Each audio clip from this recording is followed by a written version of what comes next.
Okay, it's August 31st, 2019, and we continue with going through the Ethical Presence manuscript. And I'm in this string of pieces that were included in the manuscript that came off of my blog. And the last video had to do with considering the difference between art and entertainment. And I think naturally and kind of intuitively, unconsciously maybe, there is a transformative arc to the way these pieces are arranged. So the first piece that I'm going to do here is it's transitional between considering the difference between art and entertainment, and then morphing into a discussion of making art. Okay. So, and this is so this piece was written in on September 26th, 2016. That's when I published it. And it's called A Trump in the Crowd. All right. Les Moonves, head of CBS. He's no longer the head of CBS, by the way.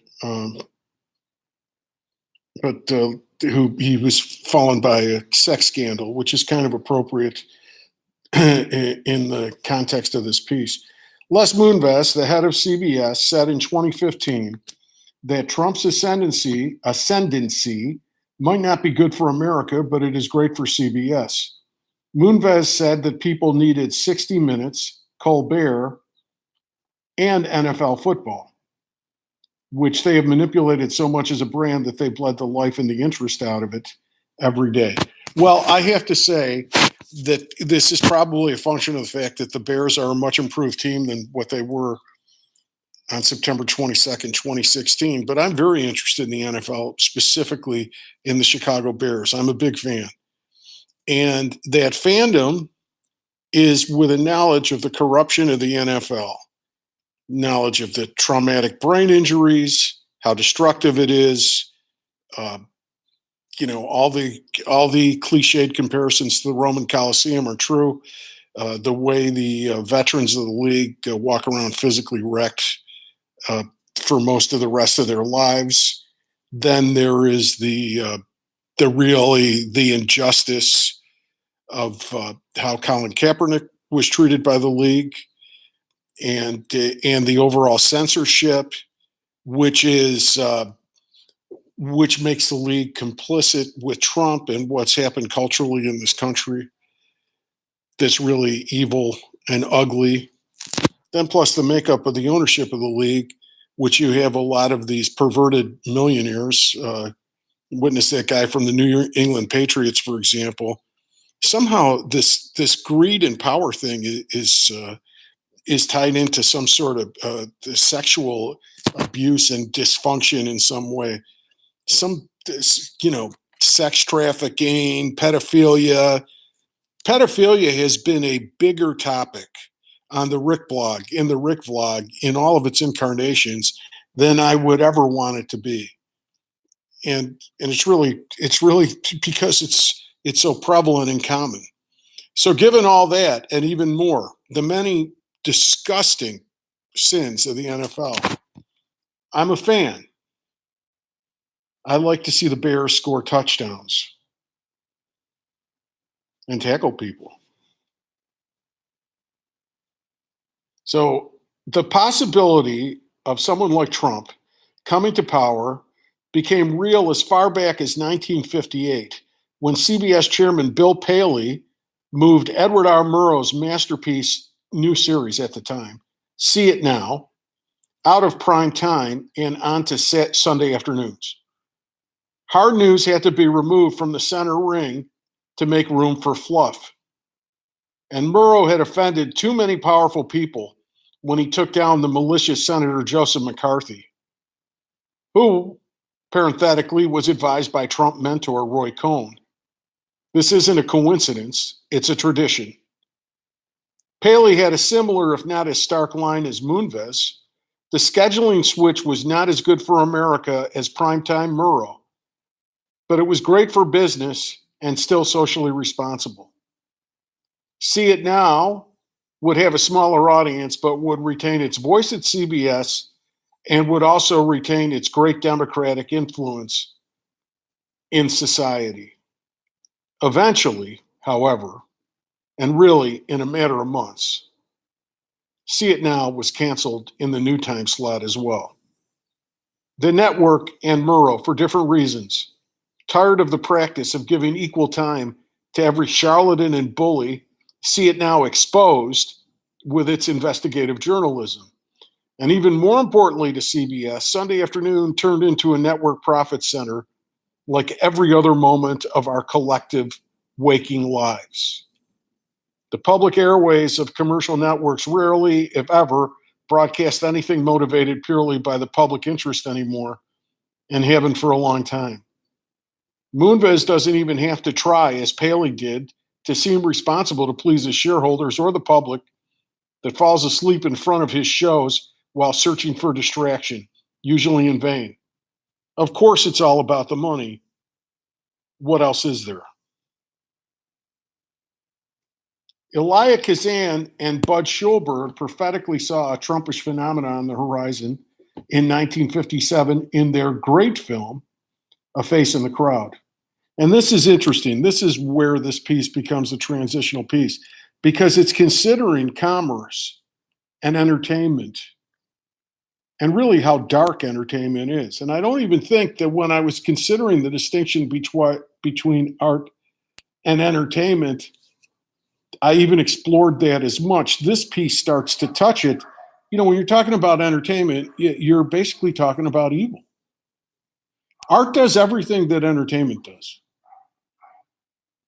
I didn't close the door, so enjoy that dog barking. I need some air in here. So the entertainment, art can do what entertainment does. It can divert. You can do it when you relax. You can do it. It's done in leisure time, but it also it provokes the heart, the soul. Boy, this is unbelievable. This aberrant noise. But we're going to go with it. We're going to go with it because that's life. That's art. So we're going to accept this as part of the piece. All the noise, the clamor of commerce, the hustle bustle, the hurly burly,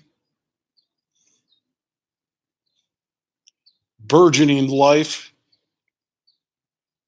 being strangled by a quest for profit.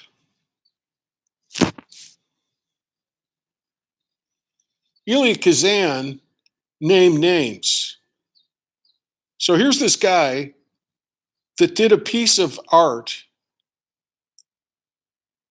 I mean, in collaboration with other people, but he was the director of this film that still speaks to today and has a lot of insight into what's going on with Trump.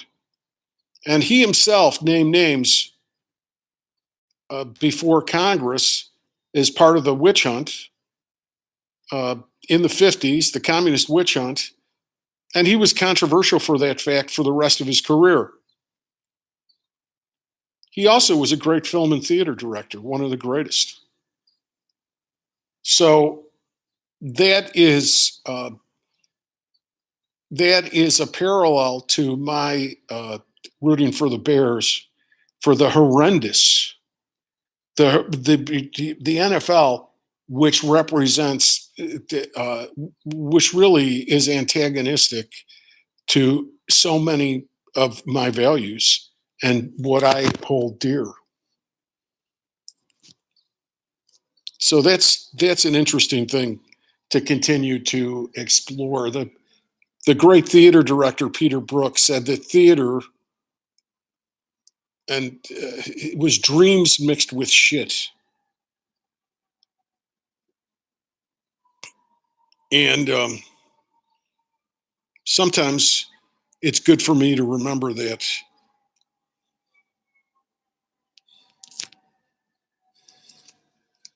when you spend a lot of time I have a far easier time with the dream part of it than the shit part of it.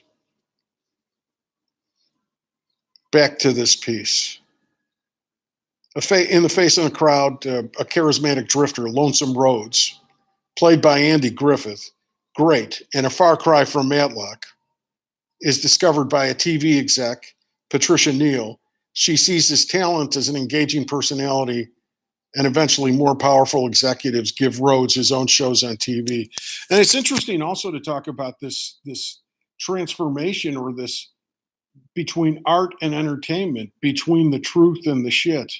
Andy Griffith's an interesting example of that. So you start out with something early in his career, like A Face in the Crowd, 1957, which is tremendous work of art. And then you move to the early Andy of Mayberry TV shows. And the first ones, if they weren't this cutting edge, daring art, they certainly were artful. At least some of those early shows are really, really well written and acted. Little morality plays, and it really had a point of view about something that was important. And it wasn't like red versus blue or rural versus urban, or it was characterized that way.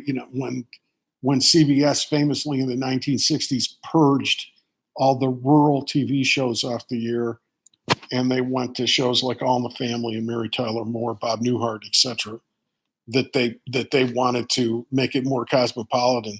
But Andy and Mayberry wasn't hee-haw. They were human stories that were told in this rural setting, but there was some universality to it.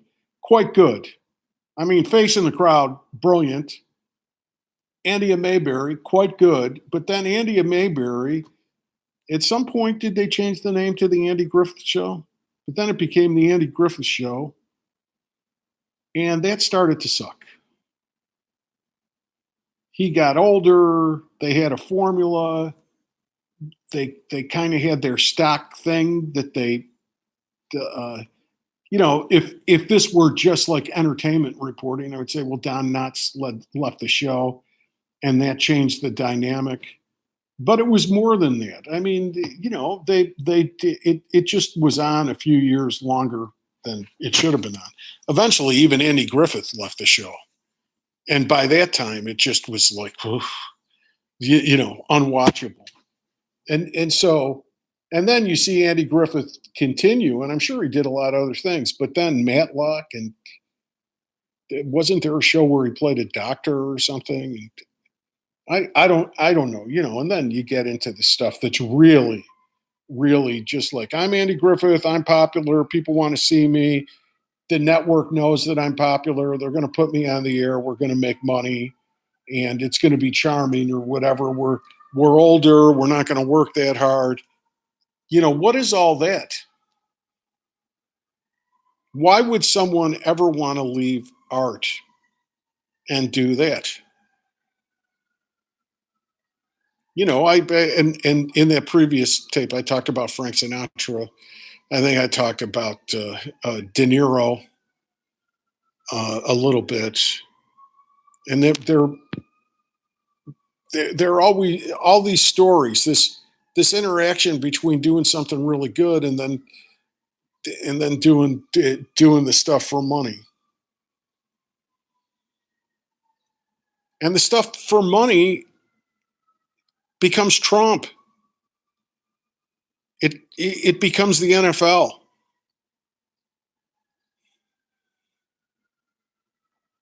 I really, it makes people insensitive. It makes them stupid.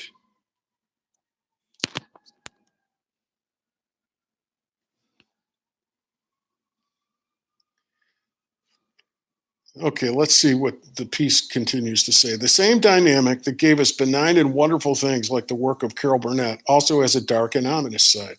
Politicians see Rhodes' potential to sell more than soap. The networks give Rhodes a phony corporate imprimatur to talk politics and values, and that is also the dark side of democracy. We all can speak up, but we all can't distinguish the serious and the sincere from manipulation. Civic discourse becomes marketing. Citizenship becomes viewership. He who has the most money and the biggest microphone wins. Jefferson said democracy won't work with an uneducated populace. Our democracy isn't working. Well, that's a good paragraph. The drifter con man gets drunk with his new and phony power. Turns out, like most criminal lowlifes, and the movie introduces Rhodes in a small town jail on a vagrancy charge, charming the other inmates, singing clever songs and playing a guitar. Rhodes is a fascist.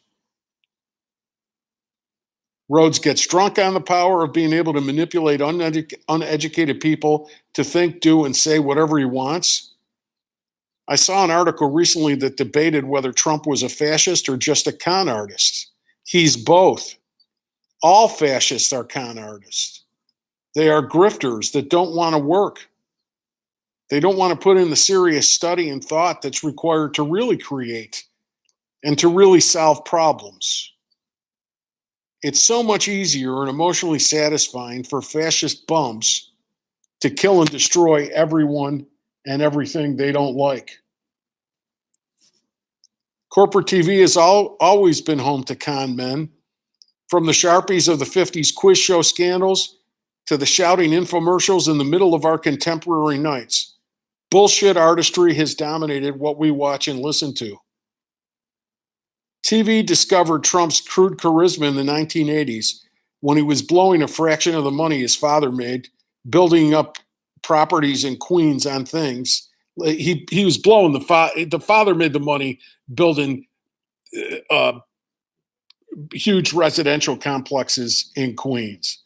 And Trump was blowing it on things like the United States Football League and made a little bit of it back, but I don't think that much, by building up his own brand. As early as 1988, network news divisions started asking Trump questions about government and culture as if he ever demonstrated that he knew anything about either.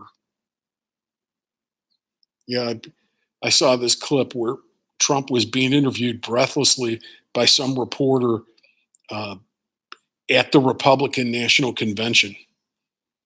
So this was going on for a long time, that this guy, for no discernible reason, he never did anything to show that he knew anything where he should be given that type of platform. They pushed him for a long time. Lonesome Rhodes went down when his comments on an open microphone revealed to his Rube followers that he was playing them for fools. Maybe something like that will take down Trump. I don't think so. I don't think this is one place where I differ with this piece. I think that part of it is that Trump embodies the ugliness and the evil of his followers. He's really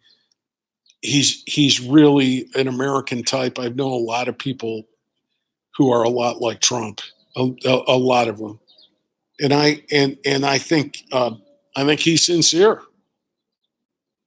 and I think he has an ability that Lonesome Rhodes was a cynic. I think Trump has the ability. I think Trump believes whatever is in the best interest of him gaining domination and power. So any conspiracy theory will become real to him if it's useful to him to further what he considers to be his success. So I don't think he's going to go down with saying something off mic and insulting his followers.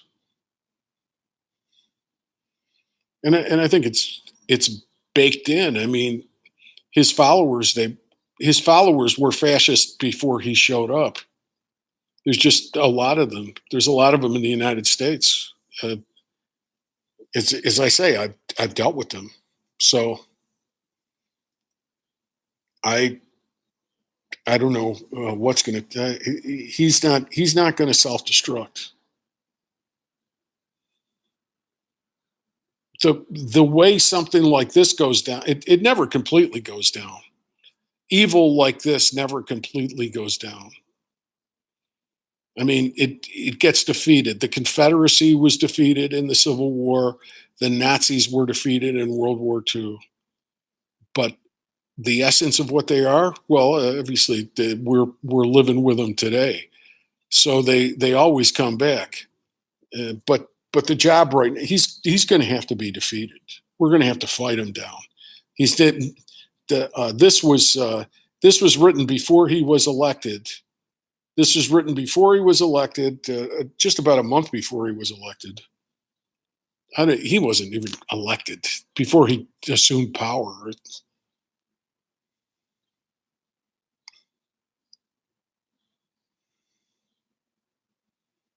But there's the hint of it that I kind of saw that coming. His fascism doesn't seem to bother his legions of dummies at all. No, it doesn't bother them. You know, for example, recently he said that he was the chosen one, and they jumped all over him in the media, but he was just echoing like this Wayne Allen Root, is that the guy's name? Conspiracy theorist, but also a lot of the right wing Christians say that. So he was just talking to people who believe that type stuff. And you know, if you believe that a president is the chosen one, if you believe they're chosen by God, and even when they do something wrong, they're doing God's will, like Abraham bringing his son up to as a human sacrifice. But in that case, God stayed his hand. But that's the idea. They say that's the right thing. It might look like evil, but it's the right thing. And that is really what these people believe. They're fucking nuts. But anyway. And what do we do with the shows presented to us by the Moonves of the world that are offered with crocodile tears? Bad for America, but good for business? Turn them off? Question mark. I just turned something off today. I was watching on Amazon Prime from 2001. Someone asked me, why do you date everything? Well, that's why. Because it's is part of an overall narrative. So, you know, where was my life in 2001? Where was the world in 2001? So, it was Sister Mary Explains It All for You. And it was 2001, and it was based on the 1979 Christopher Durang play that was very controversial at the time and was an off-Broadway sensation. Sister Mary Ignatius Explains It All for You. And in this piece, you could see the art. You could see that Durang struggled. You know, I think they first wanted to just call it Sister Mary, but he thought it was too generic, so he struggled with the producers and he was able to get Sister Mary Explains It All to You, but they didn't put Ignatius in because they thought that would be too smart or it would be too off-putting, would be a weird word to too many people. They wouldn't tune in. They wouldn't choose to purchase it. So it's got a bad title because, you know, you're catering to ignorance. Instead of just giving the title that it should be. Sister Mary Ignatius Explains It All to You. I went to Catholic school. We would say Sister Mary Ignatius. We wouldn't say Sister Mary. You know, anyway. But not only that, but that's the title. For whatever reason, Christopher Durang wrote that title. So it had some truth to him. So he had to fight to get part of the title. Then they did something. I never saw the play, but I'm thinking that probably, and he wrote the screenplay for the teleplay for this thing. But they they opened it up, it seems. Let me first tell you what I thought where the art was living in this thing. When Diane Keaton was doing the monologues as Sister Mary Ignatius, that was good. When they opened it up and they introduced all these other characters and they did this expository introduction and they had all these characters like driving to the this event and all their all their various problems and backstory, that was just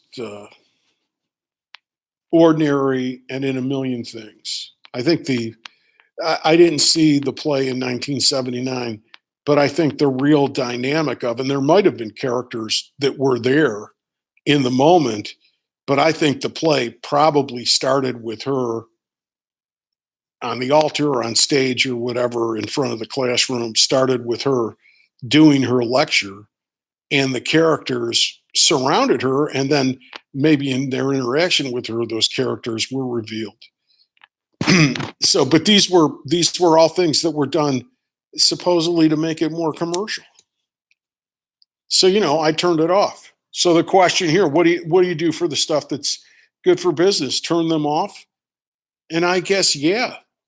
Now I kind of have an excuse, so I have an out that I can watch this shit and even enjoy it because then I write about it, talk about it, whatever, and I incorporate it. I incorporate it into my art.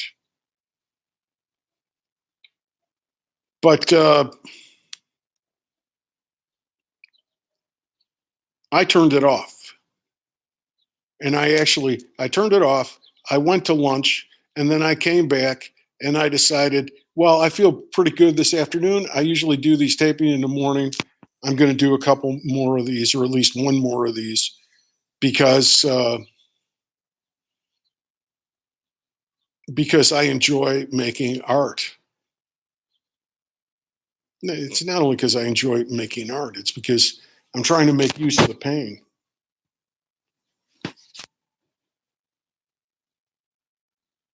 Okay, this next piece, letter to a young lawyer who loves the theater. Let's see if this is helpful. Because this is I don't know what it is. Let me read it. Very nice meeting you. My mind is wandering in the waiting room, lightly landing on whatever drifts by. Danny Collins, a new movie starring Al Pacino, may be good, but it sounds like a gimmicky concept more designed to impress studio executives than move audiences. John Lennon sends a letter of encouragement to a rock and roll musician. Lennon tells him to stay pure and true to his great talent. The musician doesn't receive the letter for 40 years. He goes on to a highly cynical and commercial career and a life of drugs and debauchery. Then he sees the letter. He tries to make artistic and personal amends. If I would have written the story, I would have just had the musician lose his integrity and then try to retrieve it later in life. There would be no letters from John Lennon, even if such a lost letter was inspired by a true story. Well, I think that's a chicken shit comment on my part. I actually like this little story. I saw the movie too. I'd probably have to see it again to really, see whether it was trying to have it both ways or whatever. But I think I think that really fits this transformative theme that I'm talking about. It's very interesting. I worked a long time on this manuscript. I mean, I took these pieces and I put them together and I arranged them in a certain way, but I didn't consciously arrange them to work through this transition, entertainment versus art, commerce versus art, and find its way to art. And I actually find in here a bit of an answer that John Lennon tells this guy to stay pure to his art and not to make the compromise.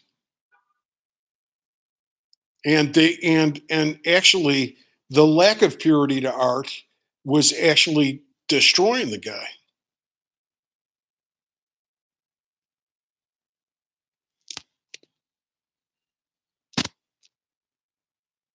That might even give me a little bit direction at this particular moment. Okay. Then I have a line here. I like my movies quiet and realistic and my theater bold and expressionistic. Well, that's fine. I don't think that you have to be a member of Actors Equity or the Screen Actors Guild to call yourself an actor. Billy Whitelaw quit acting. She didn't like the job in general. She disliked the part she was offered. She disliked the harshness of the business. Then she hooked up with a playwright and worked with him exclusively, Samuel Beckett. You know, this is really, I'm getting a lot out of reading this right now because that's the point where I'm at. I got my teaching. I am through with where I've been. And I did go through a period where I just said, fuck it, forget it.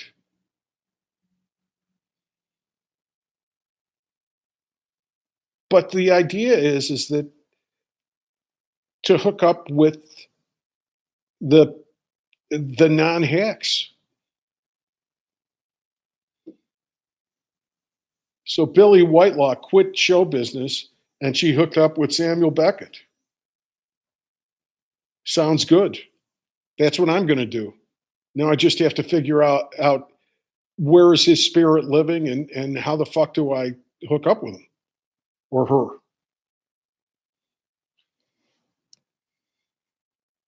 You can make theater like a painter makes portraits and landscapes. You can support yourself by working with your equity and SAG card or by teaching or by practicing law or by doing all three. You can live without being frustrated and dictated to by the powers that be in, quote, the business. So what, did I write this thing to myself? Because this is talking about exactly where I'm at right now. If you ask yourself, what should I do? You will always be anxious and up against your decision. I had a couple days like that recently. You talk about pain being the source of art. Well, if there's any art in what I'm doing right now, by talking around writing this stuff, it's been a rough couple days. A lot of anxiety, a lot of rage, a lot of frustration, and desperation's not. I'm not desperate, but just frustrated.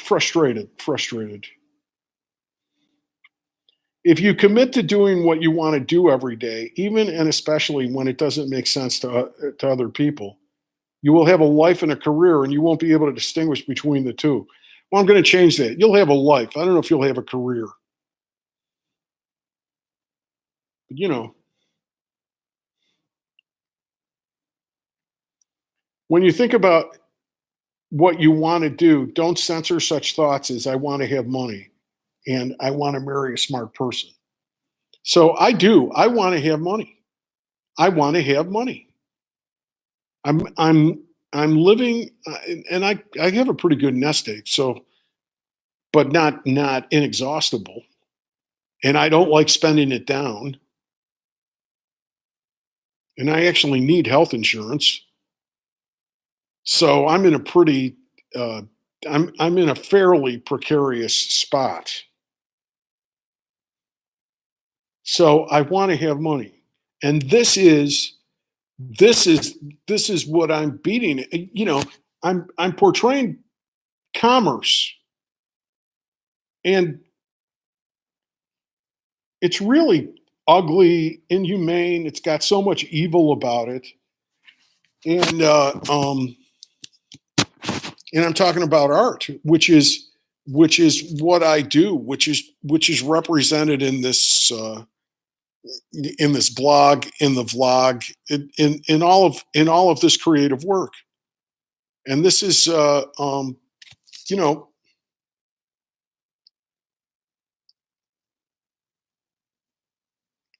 and the world is getting harder and harder if you're not being dictated to by the fascists.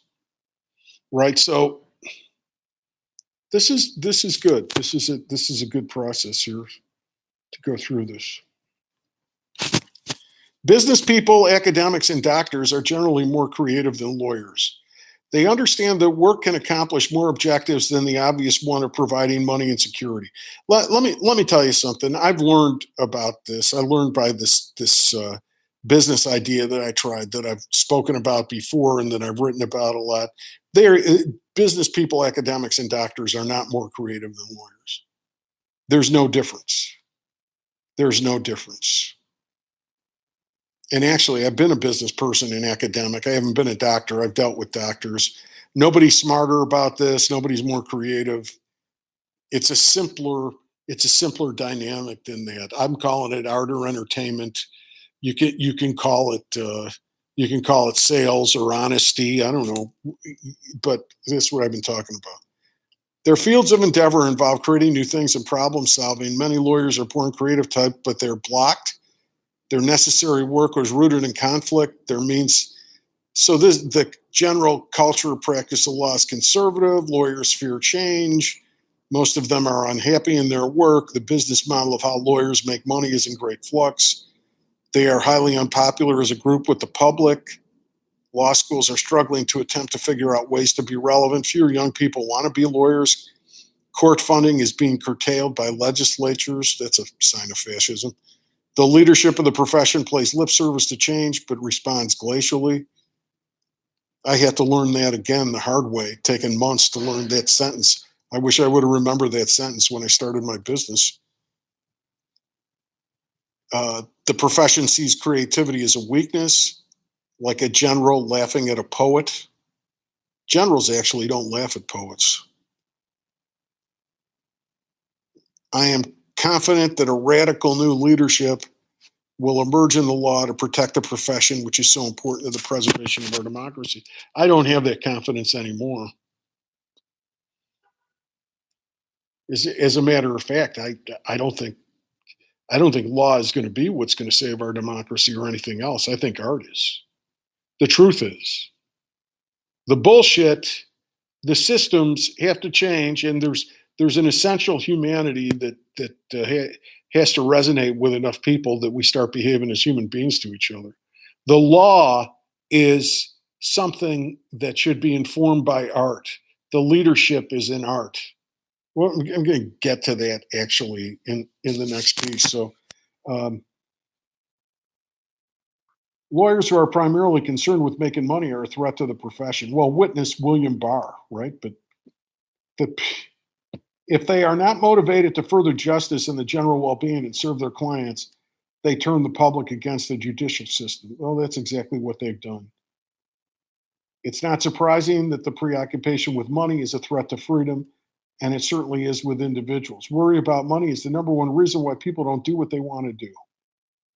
Of course, the greed of the 1% is destroying American democracy. And as I mentioned above, the profession of the law is being severely weakened with its preoccupation of itself as a good job, in quotes, doing it for the money, instead of prioritizing professionalism, service to society, and the roles of attorneys in our democracy.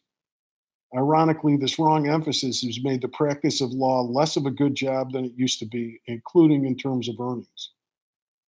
There is a well-positioned old guard that does quite well based on the momentum they gathered in more prosperous times, but later generations are scrambling. Work is best when it pays the rent, serves other people, and feeds the soul. Day jobs are best when they are stepping stones to real work. It is possible to make money, serve your values, and enjoy yourself. Three birds in one stone. I'm saying that. I believe it is a proposition. I'd like to learn how to do it. Okay. I really would like to learn how to do it. Serve other people, feed my own soul. I think this does that. In total, I don't know whether or not you like this particular installment or not. This does that. But how to do that? This is the big creative issue before the Rick blog and the Rick. That's it. Art is best when it's independent and free. Well, art doesn't even exist if it's not independent and free. If you work in a place where you're subjected to serial acts of disrespect, get out of Dodge. That I agree with.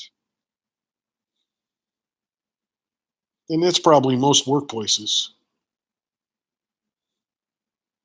You can practice law and be a serious artist, not a mere hobbyist.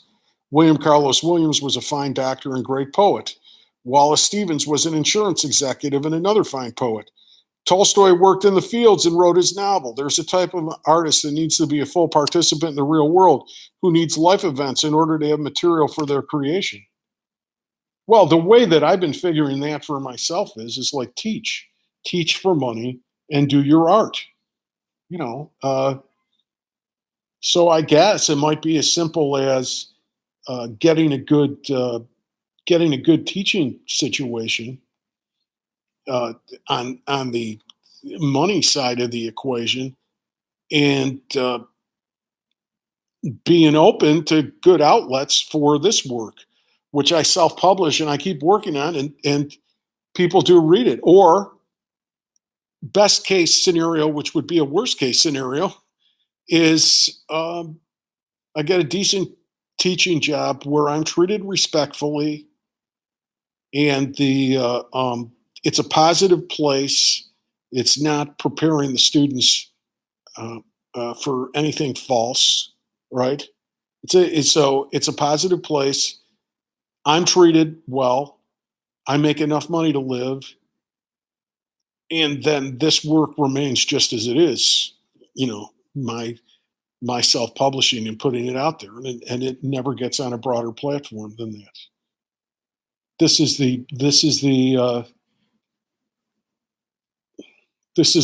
all that I can figure. I mean, it's really it's really a conundrum. I have to be able to continue to do this, and I have to get an income. And the and it has nothing to do about being unwilling to work. I mean, I'm happy to do the work. It's just these are the requirements. That's what I need. Some of you who tend towards conservative leanings and want to criticize me in some way in terms of not working or whatever, or demand, say, oh, you're too idealistic or you're too pure or any of that.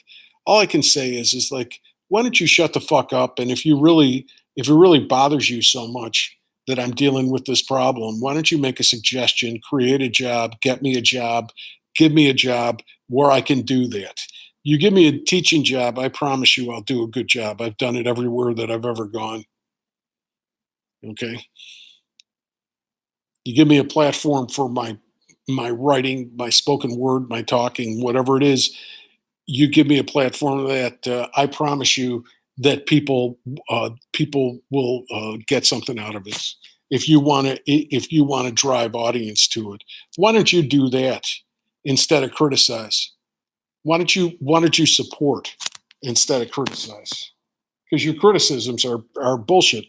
Because if what I'm supposed to take away from your criticism is that my creative work is worth shit, and this I don't demand the respect. I don't deserve the respect I demand, and I'm being too much of a I'm being too much of a bleeding heart to think that anything where money is involved isn't going to be harming people in some way.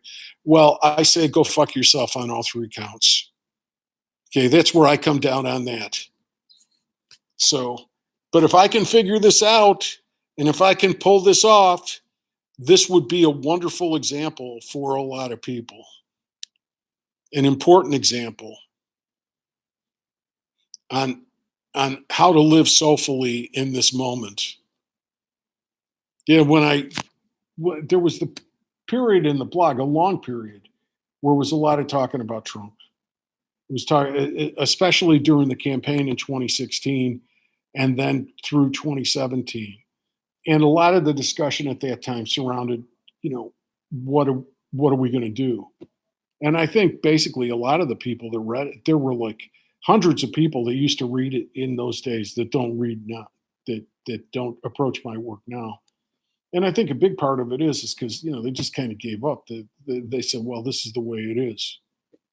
And I think actually I don't blame them in terms of the consideration of the question, what are we going to do about Trump?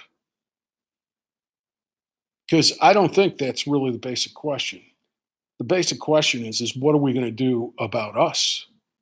What am I going to do about me? How do I get my income? Yeah, I'm 64 years old.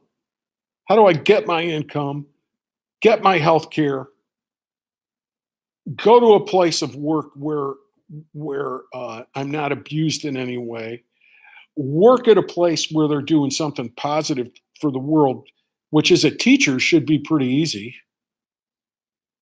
I mean, I have figured out what to do in terms of the artistic side of it, away from the income side of it. That's easier. The thing is just to keep writing, it's just to keep creating, just keep making these videos, just keep following whatever ideas I have and just create them. That's my quote vision for that. Just keep doing that. And then, in the back of my mind, it's like, well, maybe I think this stuff is, I think my stuff's really good. I think it deserves more of an audience than the audience that I have. But I'm not driven by an ambition to do that for, in a way, but I think it's fine the way it is now, too. I mean, the art making is there. The art making's there. But can somebody, just like I'm saying for the income of the job, could somebody see this who has some sort of understanding of how to put this out to more people and put it out to more people? And producers, editors, you can't put all of that on me. That's not that's not my art. If you're good at that, and then the other part of it is that basically you have to believe in it and you've got to let me do it the way that I want to do it. I mean, Christopher Durang had to deal with Showtime. And they made his thing worse. And I mean, I would rather just keep doing it on the blog and doing these vlogs and self-publishing and self-producing in this very homemade way. I would rather do that than be involved with anybody that starts saying, well, you got to do this and you got to do that. And this is the way that it is. I already dealt with some of that. They talked about that bad director that I had for my show in December of 2017. And I had this guy just recently, like unsolicited, call me up and make these suggestions. Well, you got to look at the camera more and all this. Oh, come on. And know what this is about. Okay. All right. This piece, and then maybe I'll do this one and then stop on this video. I think I will. This is the creative hierarchy, and I listed out a creative hierarchy, and these are the levels of creative activity. The lowest level, number 5, is therapeutic. And then above that is hobbyist. That's number 4. Number 3 is professional. Number 2 is amateur. And number 1 is artist. And here's 5. The least evolved creative type is the therapeutic creator. Art therapy is art for one. It is very important and useful, but it is only intended for the person who creates it. It happens in counseling sessions, psychiatric ward craft rooms, and often diaries and journals. It is a way that an individual can make at least partial sense of his or her life.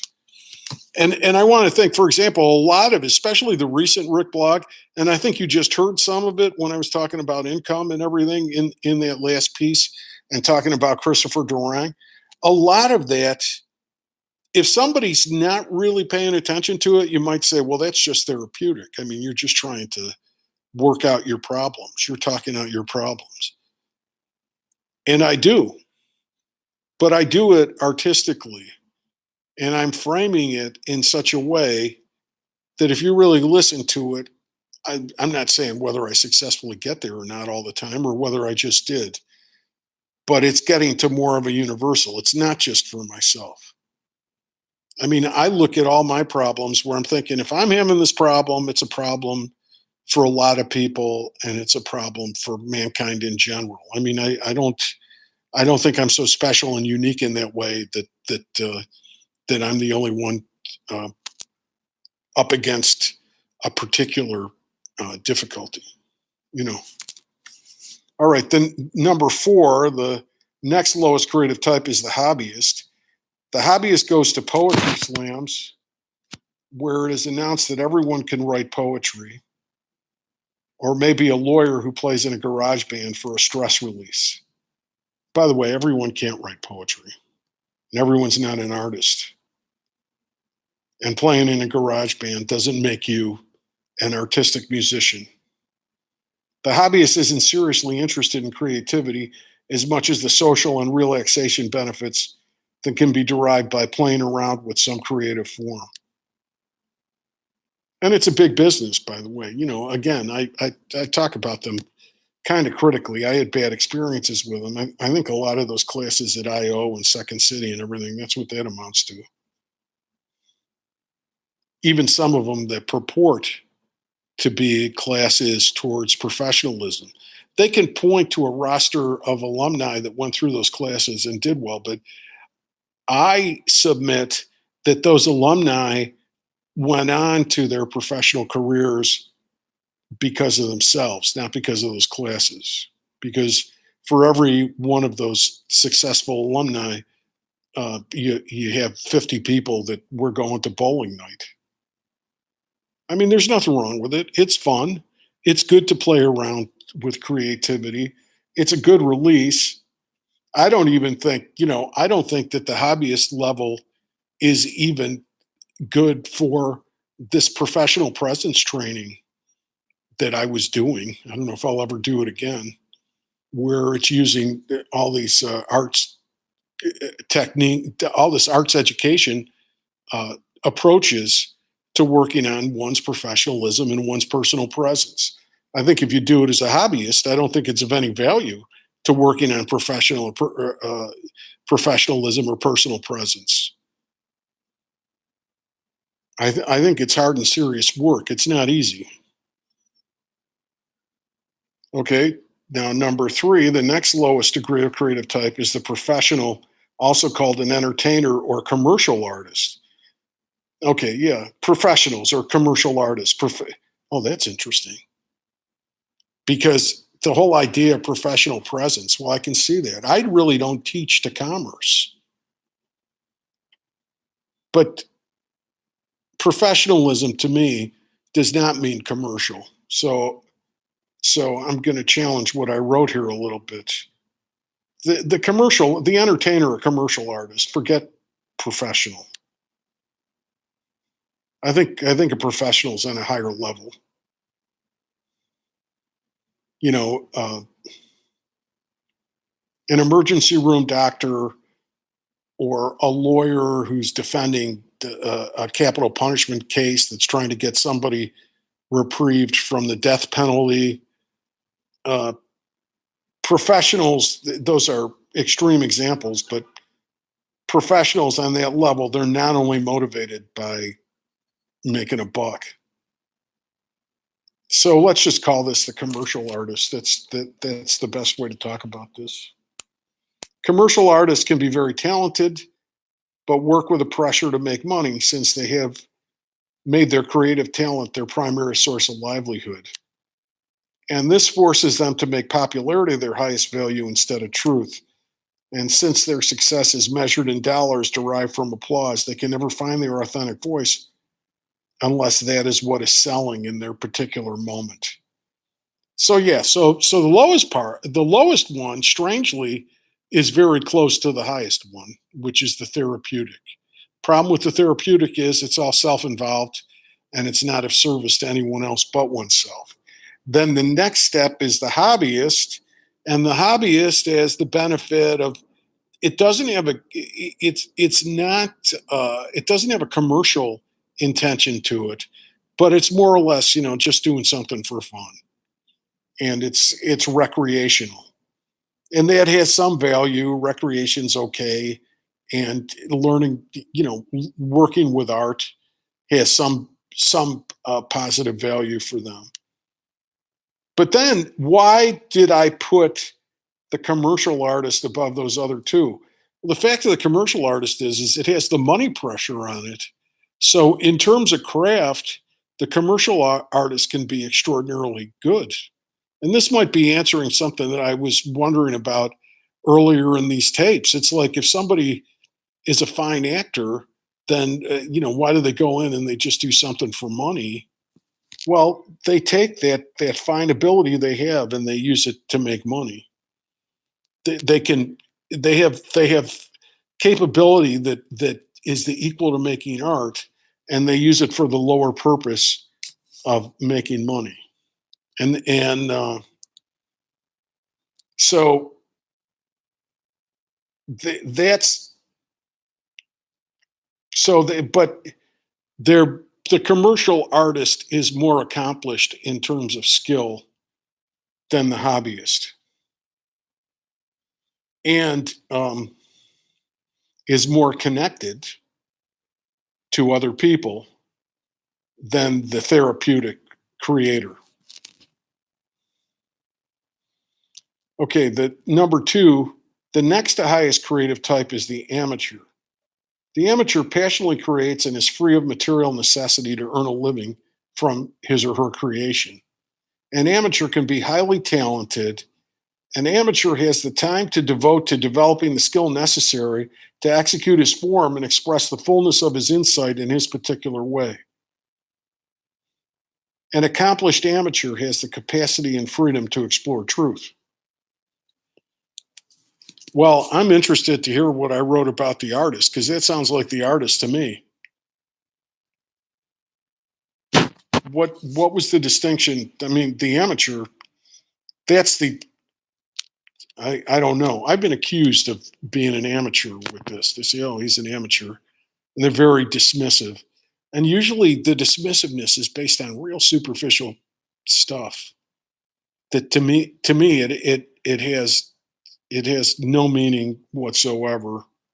Let's see what I write about number one. It's like the artist is the highest creative type. He has everything that the amateur has and does his work at such a high level that people will purchase his work exactly on his terms, either in his lifetime or the future.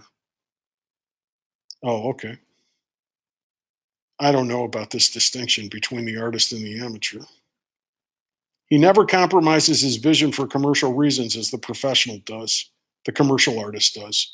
He never compromises his vision for commercial reasons as the commercial artist does. The artist, unlike the hobbyist, can also work a job. Often that job is teaching a lower grade version of his art and still create his honest insights with great skill, craft, and dedication. The artist is valued by society for his personal vision. He leads society rather than pander to its basis as the professional does. The commercial artist, not the professional. He leads society rather than pander to its biases as the commercial artist does. Professionals always copy artists because artists freely innovate. Well, I think that actually this distinction I made between the amateur and the artist, this is why to go through that. It's saying, oh, the amateur is great, passionately follows everything, makes real art.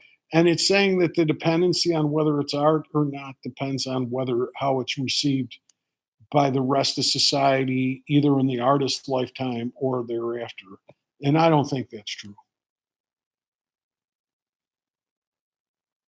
I think the amateur is the highest creative, and it's also the amateur could be called the artist. Now let's look at this artist thing again.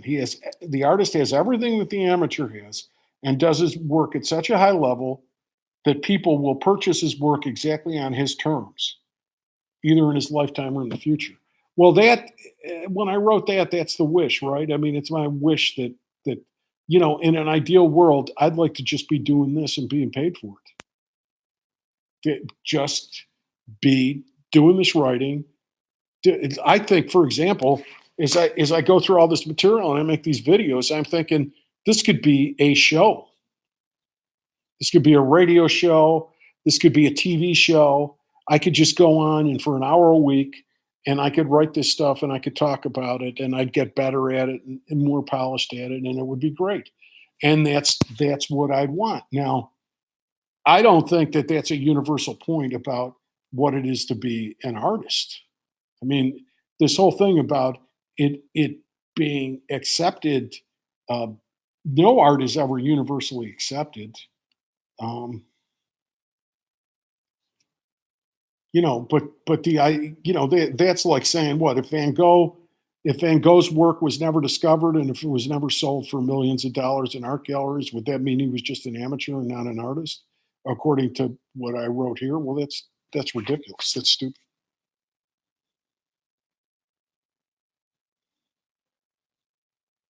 The work of the artist and the amateur, which I'm just going to say, I'm going with the amateur.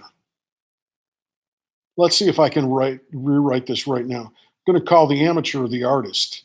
The highest creative type is the artist. So I've substituted artist for amateur. The artist passionately creates and is free of material necessity to earn a living from his creation. And I think that's true. Yes, that has to be there. But he may be making money from his creation or he might not. But material necessity does not drive his creation.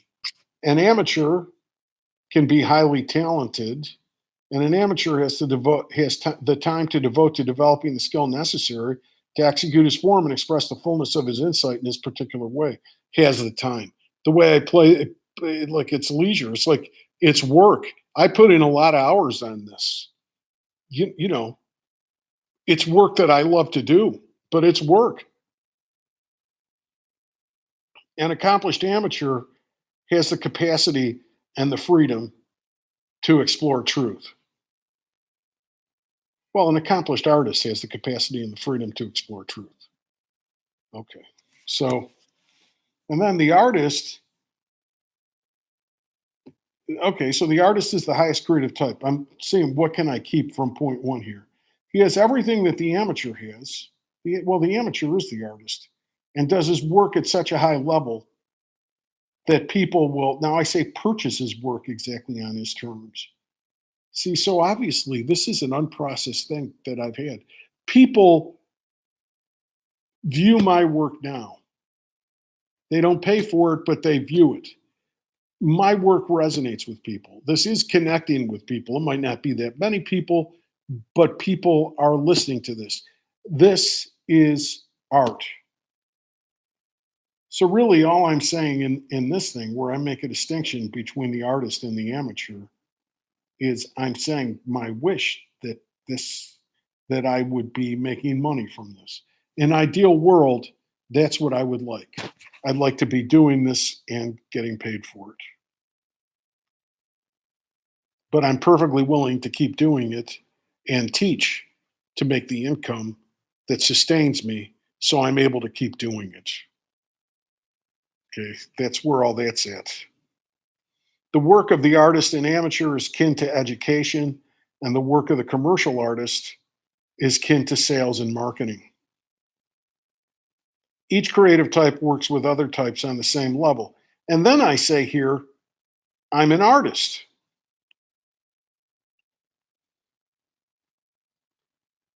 Well, how am I basing it on that? Because I'm not making any money off of this. Wait, now I say the artist, unlike the hobbyist, can also work a job. Often that job is teaching a lower grade version of his art and still create his honest insights with great skill, craft, and dedication. The artist is valued by society for his personal vision. Well, you know why I wrote that? Because at the time I was working at UIC, and at the time I was valued within the program until the program decided to go the entertainer or commercial artist route. It actually, the seed was there from the beginning. So I'm just at another point now So I felt at that time that I was being paid for my art. And I guess it was. And that's interesting. So I define my teaching as part of my art. So all of that's very interesting. Okay. Well, this was a woolly one. This was a woolly one. It's experimental. Okay. All right. Thank you. See you next time.